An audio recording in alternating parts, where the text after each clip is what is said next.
Pekerjaan yang mustahil. Baginda baru saja membaca kitab tentang kehebatan Raja Sulaiman yang mampu memerintahkan para jin untuk memindahkan singgasana Ratu Bilqis di dekat istananya. Baginda tiba-tiba merasa tertarik, hatinya mulai tergelitik untuk melakukan hal yang sama. Mendadak beliau ingin istananya dipindahkan ke atas gunung agar bisa lebih leluasa menikmati pemandangan di sekitar. Dan bukankah hal yang tidak mustahil bisa dilakukan karena ada Abu Nawas yang amat cerdik di negerinya? Abu Nawas segera dipanggil untuk menghadap Baginda Raja Harun ar-Rasyid.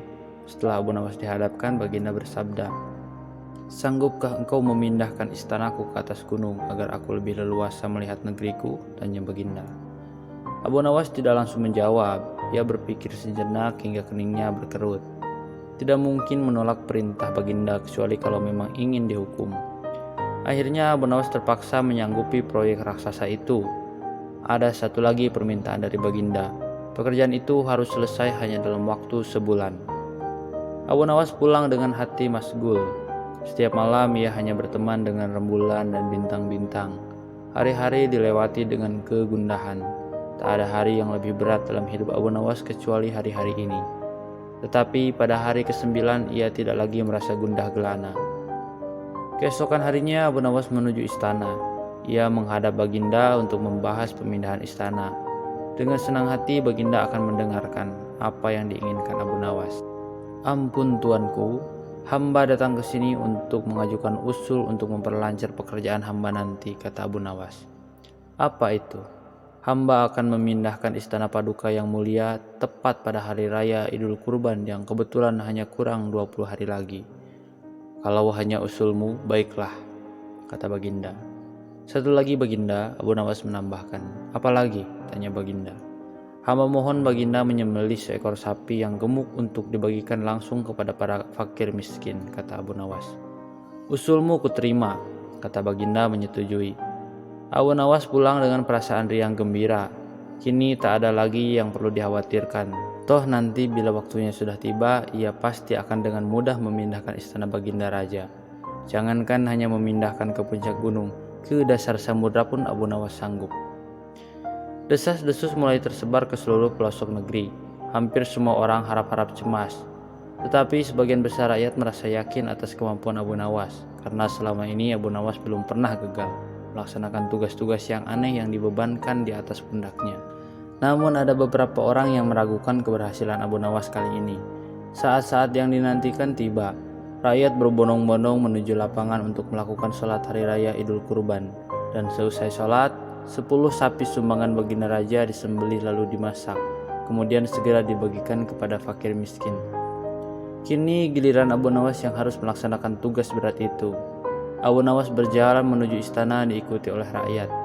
Sesampai di depan istana, Abu Nawas bertanya kepada Baginda Raja, "Ampun tuanku yang mulia, apakah istana sudah tidak ada orang lagi?" "Tidak ada," jawab Baginda Raja singkat. Kemudian Abu Nawas berjalan beberapa langkah mendekati istana. Ia berdiri sambil memandangi istana. Abu Nawas berdiri mematung seolah-olah ada yang ditunggu. Benar, Baginda Raja akhirnya tidak sabar. "Abu Nawas, mengapa kau belum juga mengangkat istanaku?" tanya Baginda Raja. "Hamba sudah siap sejak tadi Baginda," kata Abu Nawas. "Apa maksudmu? Engkau sudah siap sejak dari tadi." "Kalau engkau sudah siap, lalu apa yang engkau tunggu?" tanya Baginda masih diliputi perasaan heran. "Hamba menunggu istana Paduka yang mulia diangkat oleh seluruh rakyat yang hadir untuk diletakkan di atas pundak hamba. Setelah itu hamba tentu akan memindahkan istana Paduka yang mulia ke atas gunung sesuai titah Paduka." Baginda Raja Harun ar-Rasyid terpana. Beliau tidak menyangka Abu Nawas masih bisa keluar dari lubang jarum. Mengecoh monyet sirkus. Abu Nawas sedang berjalan-jalan santai. Lalu ada kerumunan massa dan Abu Nawas bertanya kepada seorang kawan yang kebetulan berjumpa di tengah jalan. "Ada kerumunan apa di sana?" tanya Abu Nawas. "Pertunjukan keliling yang melibatkan monyet ajaib." "Apa maksudmu dengan monyet ajaib?" kata Abu Nawas ingin tahu.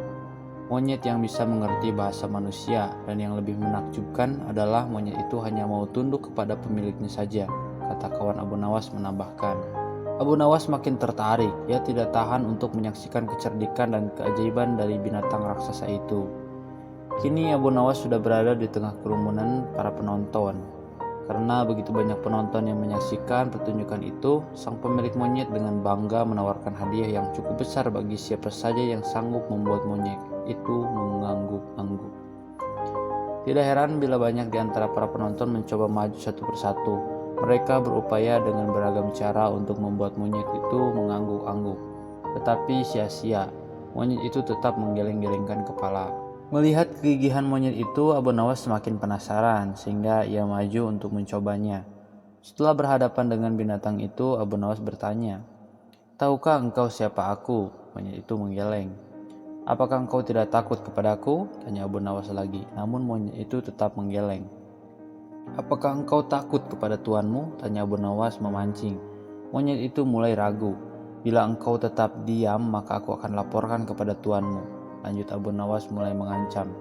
Akhirnya monyet itu terpaksa mengangguk-angguk. Atas keberhasilan Abu Nawas membuat monyet itu mengangguk-angguk, maka ia mendapatkan hadiah berupa uang yang banyak. Bukan main marah pemilik monyet itu hingga ia memukuli binatang yang malang itu. Pemilik monyet itu malu bukan kepalang. Lalu hari berikutnya ia ingin menebus kekalahannya. Kali ini ia melatih monyetnya untuk mengangguk-angguk. Bahkan ia mengancam akan menghukum berat monyetnya bila sampai bisa dipancing penonton mengangguk-angguk, terutama oleh Abu Nawas. Tak peduli apapun pertanyaan yang diajukan. Saat-saat yang dinantikan tiba. Kini para penonton yang ingin mencoba harus sanggup membuat monyet itu menggeleng-gelengkan kepala. Maka seperti hari sebelumnya, banyak para penonton tidak sanggup memaksa monyet itu menggeleng-gelengkan kepala. Setelah tidak ada lagi yang ingin mencobanya, Abu Nawas pun maju. Ia mengulang pertanyaan yang sama. "Tahukah engkau siapa aku?" Monyet itu mengangguk. "Apakah engkau tidak takut kepadaku?" Monyet itu tetap mengangguk. "Apakah engkau tidak takut kepada tuanmu?" pancing Abu Nawas. Monyet itu tetap mengangguk karena binatang itu lebih takut terhadap ancaman tuannya daripada Abu Nawas. Akhirnya Abu Nawas mengeluarkan bungkusan kecil berisi balsam panas. "Tahukah engkau apa guna balsam ini?" Monyet itu tetap mengangguk. "Baiklah, bolehkah aku gosokkan ke selangkanganmu dengan balsam?" Monyet itu mengangguk. Lalu Abu Nawas menggosokkan selangkangan binatang itu. Tentu saja monyet itu merasa agak kepanasan dan mulai panik. Kemudian Abu Nawas mengeluarkan bungkusan yang cukup besar. Bungkusan itu juga berisi balsam. "Maukah engkau bila balsam ini kuhabiskan untuk menggosok selangkanganmu?" Abu Nawas mulai mengancam. Monyet itu pun mulai ketakutan, dan rupanya ia lupa ancaman tuannya sehingga ia terpaksa menggeleng-gelengkan kepala sambil mundur beberapa langkah. Abu Nawas dengan kecerdikan dan akalnya yang licin mampu memenangkan sayembara meruntuhkan kegigihan monyet yang dianggap cerdik. Jangankan seekor monyet, manusia paling pandai pun bisa dikecoh oleh Abu Nawas.